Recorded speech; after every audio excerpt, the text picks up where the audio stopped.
this delivery in Memphis, and I just wanted to say a few things about that. Per what I talked about in my last video, I Googled this company before I came here and saw that they do not receive loads until 1300 or 1 p.m., which a lot of people know, a lot of drivers know that there's customers that you can, even if your appointment time says 10 a.m. or whatever, unless it's food related, those tend to be very strict on schedules for a lot of customers. But a lot of other customers will receive loads whenever you can get there, and they're probably happy to have that freight a little bit earlier. This is not one of them, and I saw multiple reviews on Google saying do not arrive early, that will eat your clock, and then a bunch of other reviews saying I just had half a trailer to unload, which is what I have today, and it took them 2 hours, it took them 6 hours, it took them 5 hours, it ate my whole clock. I'm prepared to pretty much lose a day at this customer between not being able to start my clock until, what time did I actually start? 10 a.m., 9:45 with my pre-trip time. Then driving here, it's been a very stormy drive, so that made things a little bit slower, but safety first. And then when I got here, I went into the office, and the guard shack lady was super nice, but when I went into the office, the guys in the office acted like I was completely invisible until I said something to them, which is another fully disrespectful thing to do to a truck driver. Like, you know why I'm standing here in my jacket and my reflective vest. Obviously I'm here for a delivery, and you're just gonna act like I'm not even here. Like, that is real shitty and real obvious when people do that, and just, that is not a good way to do business. It's not a good way to treat people, and thankfully that doesn't happen very often. This place is, hold on a second, I'm gonna tell you. This company is Southeastern Freight Lines in Memphis, Tennessee. And you know I normally wouldn't say the name of a customer, but this is a brokered load. I don't know if I'll ever come back here, and frankly, I just don't care. I don't think enough people watch my videos that my company would get mad if they heard me calling out a customer for shitty behavior. But I also kind of don't care, because I think that truck drivers deserve better, and my little channel isn't going to give these guys any more negative review than they get on Google. If you Google them, you see a whole bunch of the same stuff. But I think that it's necessary for drivers to call this kind of thing out, because it's disrespectful. So the other thing I wanted to say that these guys do, on top of taking an extraordinarily unnecessary amount of time to unload freight, a small amount of freight, like half a trailer's worth, shouldn't take more than 45 minutes to an hour at the most, and that's including time to verify the products that are in that load. But no, they don't do that. The other thing that they do is they make you disconnect from your trailer, and then they won't call you when the trailer is ready, when the unload is complete. They'll park the trailer. Granted, it's right across from the staging area, so you should be able to see it. But for a driver who is sleep deprived and wants to take a nap, don't do it, because you're gonna miss when your trailer shows up. They can't give you the courtesy of calling you. And a lot of times, a lot of customers will call you before the trailer is actually, like, before you're able to get out of the door. They might call you and be like, your unload is complete, we're just finishing up your paperwork. When you see that green light, you can pull out of the door, or whatever. There's a lot of great customers that understand that what we're doing is super time sensitive, and that many of us are sleep deprived. Many of us have deadlines that we all have deadlines that we're trying to meet, and we're under this strict time clock that dictates our ability to earn money and make a living for our families. So for a customer to go out of their way to not be respectful to truck drivers and not treat it like it's a mutual exchange of, like, I'm doing my part to get this freight to you safely and on time, or early if I can, and in return all I expect is a basic level of respect, that you're going to call me when that freight is unloaded so I can start preparing myself to leave. You know, that to me is just unacceptable. I think everyone deserves a higher standard than that. So unfortunately, these are this is one of the many things that's endemic in the industry. So if you are not a truck driver, if you're just a consumer and you go to the store and you think things are too expensive, or you don't understand why certain things aren't on your shelves, well, there are companies behind the scenes that are playing a role in the movement of freight in each part of the supply chain that are gumming up the works by their shitty practices.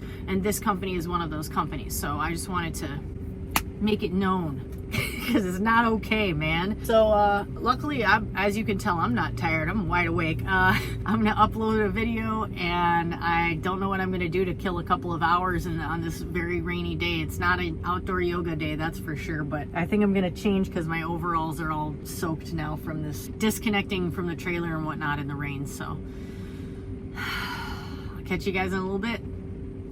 Good morning, my friends. My hat's on crooked, that's okay. I just wanted to give you some notes from where I'm picking up right now. So I'm at this little appliance store and I had to back like right off of the street and into this lot.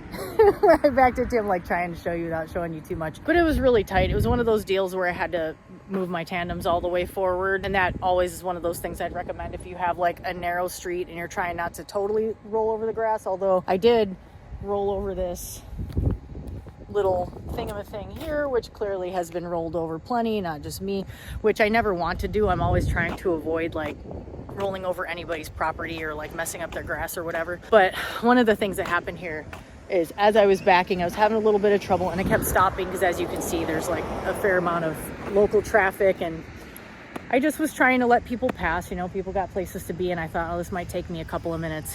And so I just walked back to talk to these guys and be like, hey, I'm gonna have to roll over your grass. And it was like 5 or 6 dudes standing out there, all with so much like smirk energy. And if you're a female driver especially, you know exactly what I'm talking about. It's this thing where they look at you like you can't, it's just immediate like condescending vibes, big time. And you could feel it, you could see it, that tone that the guy took with me when he spoke to me. The other guys were just like smirking, like, oh, can't you do it? Can't you do it? They actually, I think one of them was saying that, and I was just like, okay. It's so frustrating when you're out here. I'm on a holiday week. The drive is terrible. The miles suck. I'm barely getting miles because I'm sitting in all this fucking holiday traffic. It is very stressful and frustrating. My body hurts. I'm dealing with a lot of pain this week, like aches and pains that are just persistent. And then you get to the delivery and the customer acts like that. Luckily, that is the exception. I am in Kentucky. I don't think they're used to seeing a lot of women doing men's jobs. That's what I'm gonna chalk it up to. I got a real chip on my shoulder about that type of energy. Don't fucking disrespect me while I'm out here doing a hard job the week of a holiday and you're gonna go home to your family and eat Thanksgiving dinner. Like, go fuck yourself is basically my attitude towards that. So that's frustrating, but you know, it happens. Like I said, it's the exception.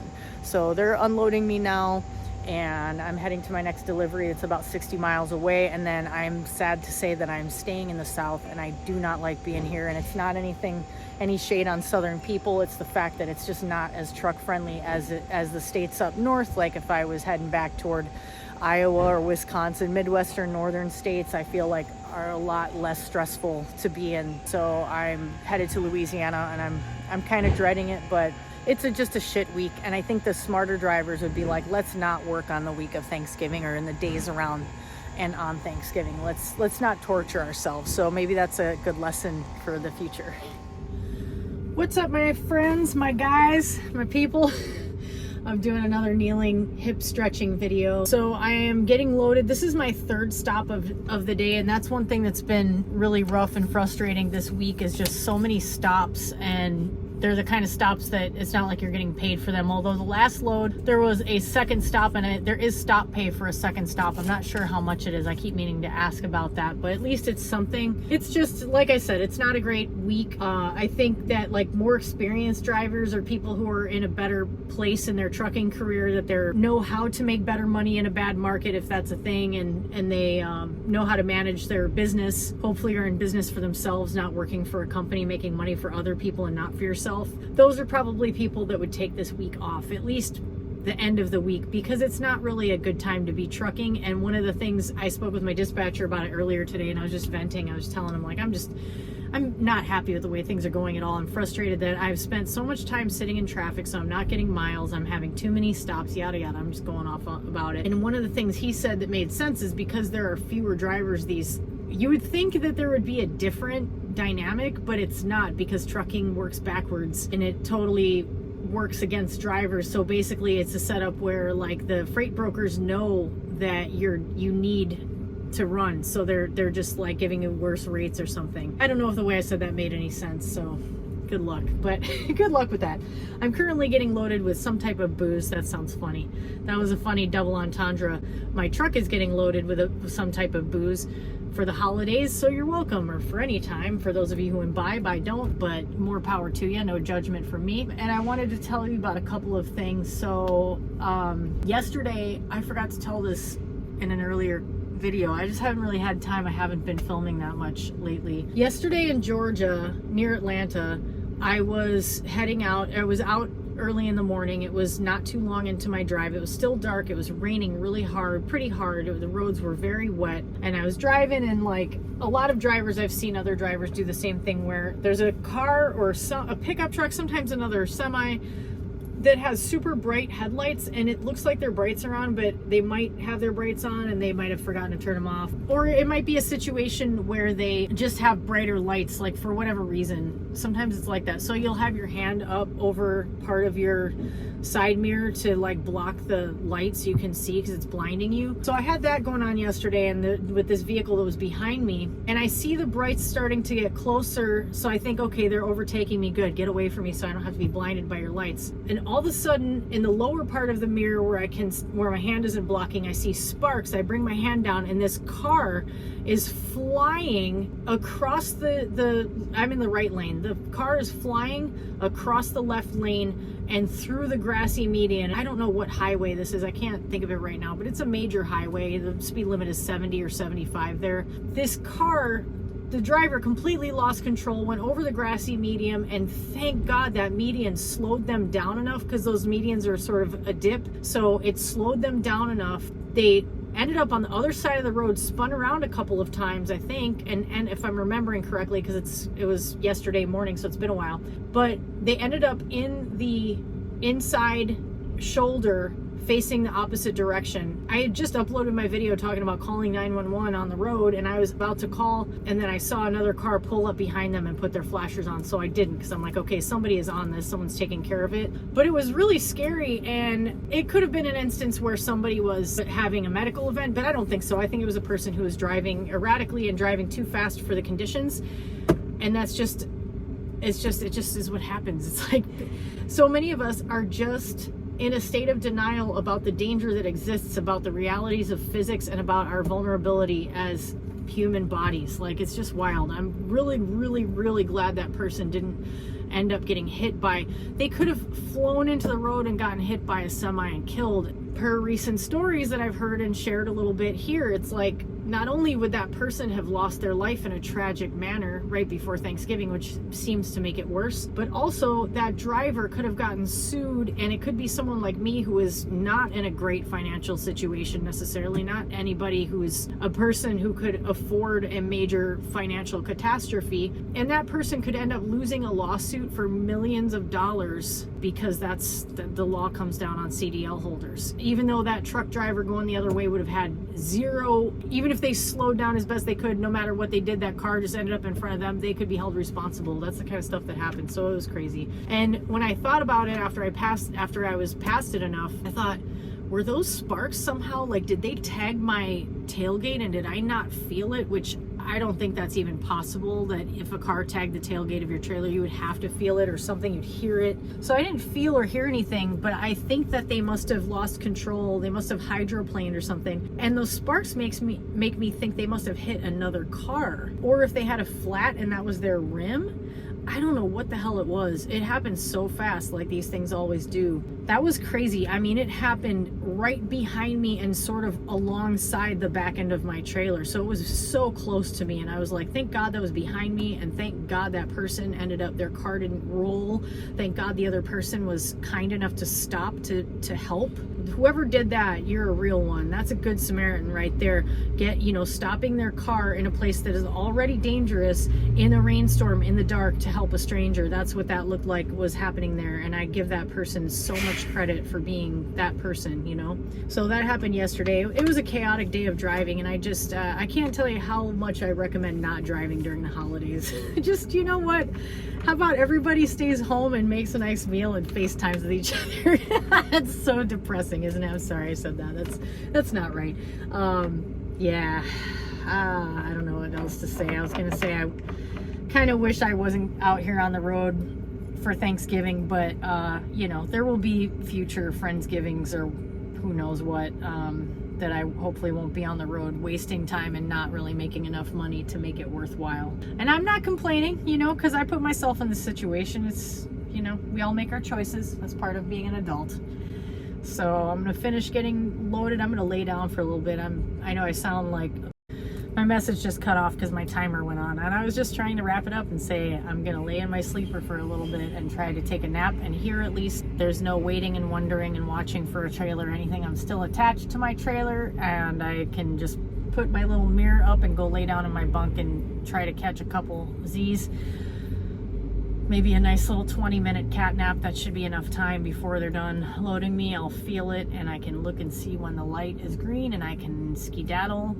I'm kind of bummed that my routing is taking me back through the Nashville area. Oh God, the drive was really crappy earlier, but it's like, I kind of wish I was driving overnight because that seems like it would be less annoying, but okay, that's enough. I'll talk to you guys later. Happy Thanksgiving, everybody. By the time you see this, it'll be past Thanksgiving because I'm going to be driving all day and I'm not going to have time to do any editing, but I just wanted to say hello. I just pulled off on the side of the road, made myself a nice green tea.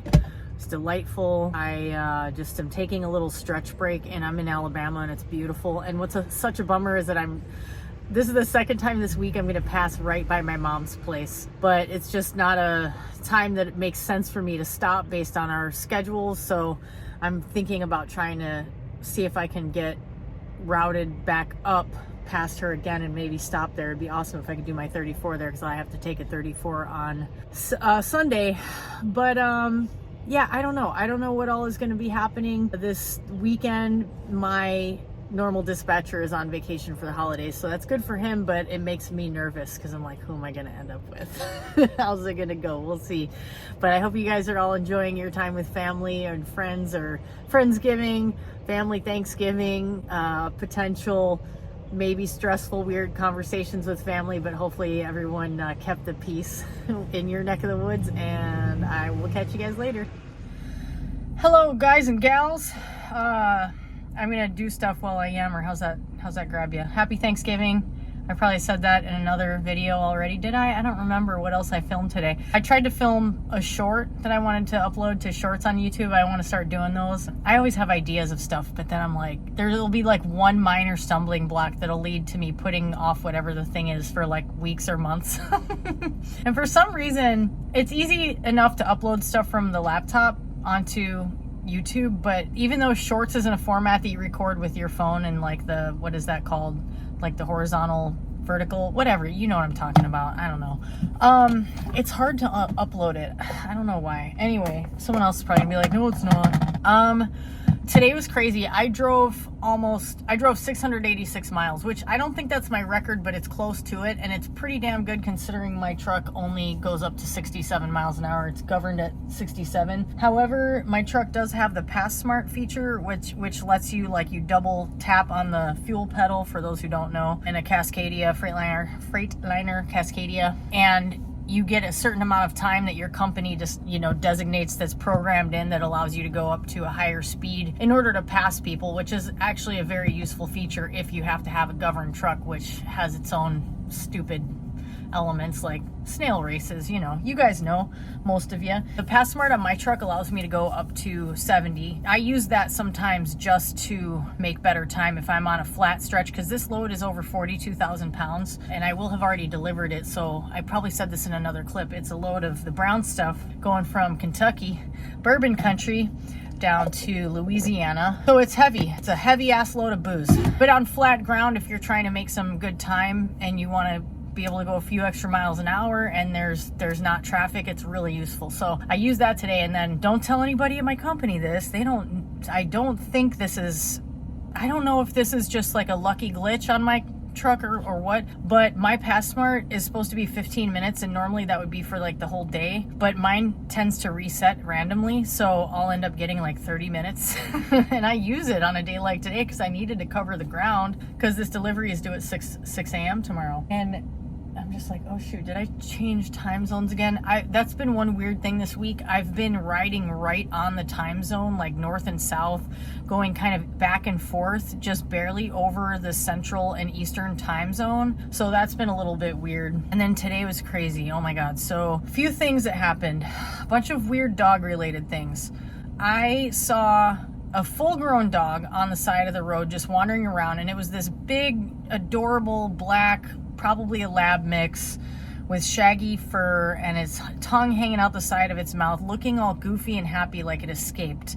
And it was on the other side of the fence, but close to I-65, which sucks. I think it was 65 at that point. I'm not totally sure. I think I might have still been in like, maybe I was in Mississippi by that point. I'm not sure. I went through a bunch of states today. And I was like, oh, man. And I think he had a collar on. I'm pretty sure he did. And I'm like, man, I hope he just escaped and he gets back in or someone finds him or whatever. It's awful to see dogs on the side of a highway because you know if they wander in that road, they're probably going to get hit. And I hate that. And then not that long after that, I saw 2 puppies that looked, I assume they were abandoned, also on the grassy area in the ditch on the side of the road, and they were probably a few months old, like maybe 4 or 5 months old, maybe, and they were so skinny.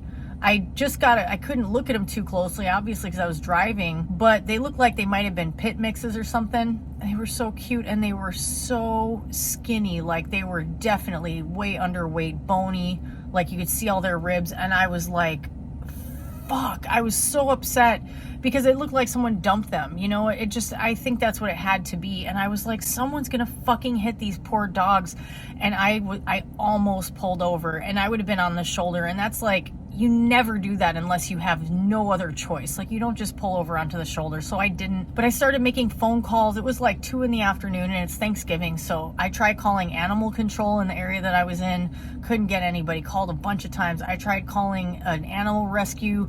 Couldn't reach anybody, even though it said they were still open, but I couldn't reach them. I tried calling the non-emergency police number. Nobody answered that, which if I had called back, maybe I would have got somebody. I didn't call 911 because, you know, it's a busy day for them. So I didn't want to bother them with something that was not an emergency. I wanted so badly to pull over and grab those puppies and bring them into my truck and take them somewhere to where they would be safe. But I couldn't because this isn't my vehicle. If this was my truck, I would have pulled over and grabbed those dogs, or tried to. I would not have worried about it. But I was like, well, what if they, you know, I bring them in my truck and they're destructive, they have fleas, they piss and shit all over the place. Like, this is not my truck. I can't do that. And driving a company truck especially, like, I would probably be a little less risk averse as far as pulling over onto the shoulder if it was my own truck. But it's a company truck and I can't be doing that kind of stuff. So oh, I hope somebody saw them and grabbed them. I wanted so badly to just call somebody to come and scoop them up and just take them to a shelter or something, because a lot of shelters actually have like overnight drops. I've been following,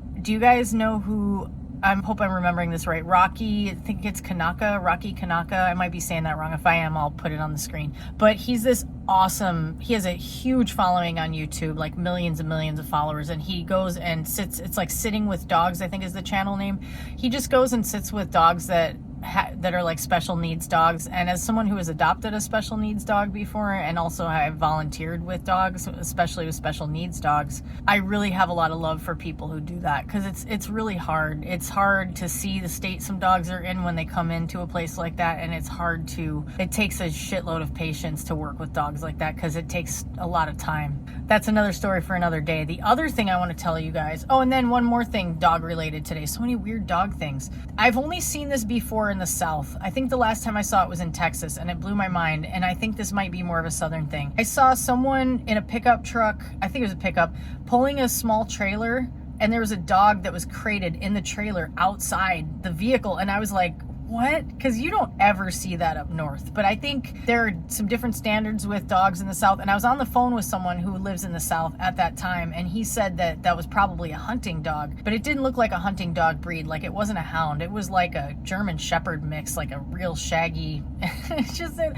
they were doing like 70 miles an hour on the highway, and this dog is getting like blown around, and it's in a crate, and I don't know. That trips me out. I've seen that one other time. The other time I saw it, it was like a dog in a truck bed that I think was like leashed into the truck bed, and the bed was uncovered, and I thought that was completely fucking insane. Like, that is the most unsafe shit. At least this dog was contained where it couldn't like hop out or get thrown out, you know? That was crazy. And then it's like one thing after another. So another clip in this video, you'll see a story where I talk about someone spinning out, losing control of their car behind me, right? The other morning, someone lost control of their car on a dry, almost completely dry road immediately in front of me today. Yes. And their car spun around several times, and thank God everyone around me and everybody around me was watching, and everybody stopped. Everybody stopped. Thank God no one was driving crazy or speeding or drunk or staring down at their phone at that moment, because something horrible could have happened, especially if I wasn't if a driver like me, because when this happened, the first thing I saw was the car start to lose control. It suddenly veered into the shoulder, like the nose of the car turned into the shoulder in a way that you could tell that the driver was not gonna be able to recover it right away. And then it spun around like a couple of times, I think, and it finally came to a stop. And there was a woman in the lane next to that. I was in the right lane. The driver that was immediately next to that car, who had stopped, came to a complete stop and got out of her car right away, like she went to go help them. And then she saw the person in that car. I think the person like opened their door, did something, got back in or whatever. Then they drove their car off onto the shoulder and like far enough off the road that it was fine, but they definitely blew at least one tire. So I called 911 because I was like, okay, here's something I didn't say in the other video about calling 911. There's this thing, if you haven't heard of it, called the bystander effect. And that's where there are instances where someone is like actively getting assaulted or even killed in front of people, and nobody calls for help or intervenes because they all think someone else will do it. So in those situations, when in doubt, just call. Because I thought this person, who knows what's going on with that person that had the accident, you know, and they might be calling already, but I was like, fuck it, I just called. And I let them know what was going on. I was like, I'm sorry, this is probably redundant. You're probably going to get another call, and the officer just kept asking me questions, or dispatcher, whatever. That was my crazy day today. I was proud of myself. I stayed calm. I came to a stop very quickly. I didn't get anywhere near that car. It's not like it was a close call because I was keeping a safe following distance. And when I say almost dry, it was like spitting rain. It was like sprinkling, but it wasn't enough to like make the road slick. So I think that person just, I don't know, I'm not sure what happened, but should be crazy, man. Happy Thanksgiving. We made it through.